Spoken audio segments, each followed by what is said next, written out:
నమస్కారం.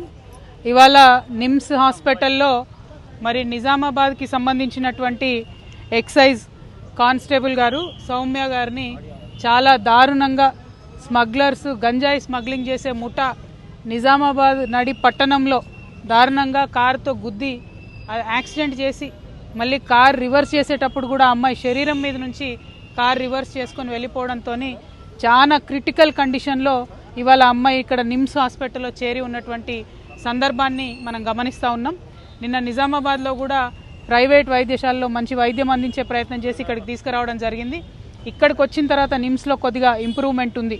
కాకపోతే ఈ ఘటన ఎంత బాధాకరం అంటే ఎక్సైజ్ పోలీసులు అంటే గంజాయి మాఫియాకి డ్రగ్స్ మాఫియాకి ఏమాత్రం కూడా భయం లేదు అని చెప్పడానికి ఇది ఒక పెద్ద నిదర్శనం. మరి ఈ ప్రభుత్వం అధికారంలోకి వచ్చినప్పుడు డ్రగ్స్ ఫ్రీ సమాజంగా చేస్తామని చెప్పారు. కానీ ఇప్పుడు ఎట్లయిపోయిందంటే ఫ్రీగా డ్రగ్స్ పంచుతున్న లెవెల్లో ప్రతి గ్రామంలో డ్రగ్స్ మోపైనాయి, ప్రతి గ్రామంలో గంజాయి మోపైంది, ప్రతి గ్రామంలో యువకులు చిన్నపిల్లలు మరి చాలా దారుణంగా స్కూళ్ళల్లో కూడా అందుబాటులోకి తీసుకొచ్చే పరిస్థితి వచ్చింది. దీనివల్ల డైరెక్ట్గా బాధపడేది మా ఆడబిడ్డలే. ఏదేమైనా గృహహింస పెరుగుతున్నది, ఆడవాళ్ల పట్ల అసభ్యంగా ప్రవర్తించేటటువంటి కల్చర్ పెరుగుతున్నది. వీటన్నిటికీ డ్రగ్స్ నాందిగా ఉన్నాయి. కాబట్టి మరి ప్రభుత్వం ఇప్పటికన్నా మత్తు వదిలి నిద్రలేచి వారి యొక్క ప్రతాపాన్ని చూపించి డ్రగ్స్ని అరికట్టాలని చెప్పి నేను డిమాండ్ చేస్తూ ఉన్నాను. ఎక్సైజ్ అధికారులకి ఇదివరకు ఉమ్మడి ఆంధ్రప్రదేశ్లో ఉన్నప్పుడు వారికి కూడా వెపన్స్ ట్రైనింగ్ ఉంటుంది, గన్స్ ఉంటాయి. కొద్దిగా ఎక్సైజ్ వాళ్ళ దగ్గర ఆయుధాలు ఉంటే ఈ డ్రగ్స్ మాఫియా అయినా గంజాయి మాఫియా అయినా వీళ్ళు భయపడేటటువంటి ఆస్కారం ఉంటుంది. నేను డిమాండ్ చేస్తూ ఉన్నాను తెలంగాణ జాగృతి పక్షాన ఎక్సైజ్ వారికి అట్లానే ఫారెస్ట్ వారికి వెపన్స్ మళ్ళీ ఇవ్వాలి. వారికి ట్రైనింగ్లోనే వారికి శిక్షణ ఇస్తారు, కానీ వారి దగ్గర వెపన్స్ లేకపోవడంతో ఈ స్మగ్లర్లకు డ్రగ్స్ పెడ్లర్లకు అరాచకాలు ఎక్కువైనాయి. కాబట్టి వెపన్స్ ఇవ్వాలని చెప్పి నేను డిమాండ్ చేస్తున్నాను. మరి తెలంగాణ జాగృతి నాయకులకు కార్యకర్తలకు మేము పిలుపునిస్తూ ఉన్నాం. ఎక్కడికక్కడ గ్రామాలలో జిల్లాలలో కూడా డ్రగ్స్ మహమ్మారి పెరిగిపోతూ ఉంది. కాబట్టి మీరు చాలా షార్ప్గా ఉండండి. మరి పోలీసు వాళ్ళకి ఎక్కడికక్కడ సమాచారం అందించండి. దయచేసి యువతలో మంచి దృక్పథాన్ని పెంపొందించే ప్రయత్నం మనం చేద్దామని ఈ సందర్భంగా తెలియజేస్తూ ఉన్నాను. Thank you. జై తెలంగాణ. కండిషన్ క్రిటికల్గా ఉంది. కుటుంబ సభ్యులనైతే నిజామాబాద్ మేము మళ్ళీ ఒకసారి కూడా వారిని ఆదుకుంటాం, జాగృతి తరఫున అండగా నిలబడతామని చెప్పాం. ప్రభుత్వము డిపార్ట్మెంట్ వైద్యం అందిస్తూ ఉన్నారు. కానీ అసలు ఒక గంజాయి స్మగ్లింగ్ చేసే ముఠాకి మేము ఎక్సైజ్ కానిస్టేబుల్ ఢీ కొట్టొచ్చు అనే ధైర్యం వచ్చింది అంటేనే యాటిట్యూడ్ చాలా మారిపోయినట్టు అర్థం, విచ్చలవిడితనం పెరిగిపోయిందని అర్థం.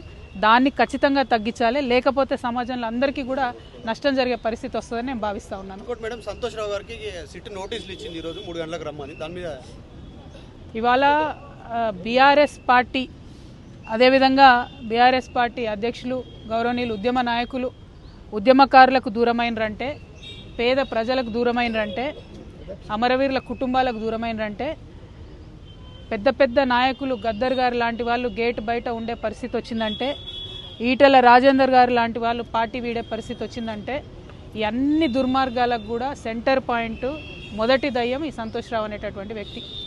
మరి ఆ సంతోష్ రావు గారిని సిట్ ఇప్పుడు పిలిచిందని చెప్తూ ఉన్నారు ఫోన్ ట్యాపింగ్ విషయంలో.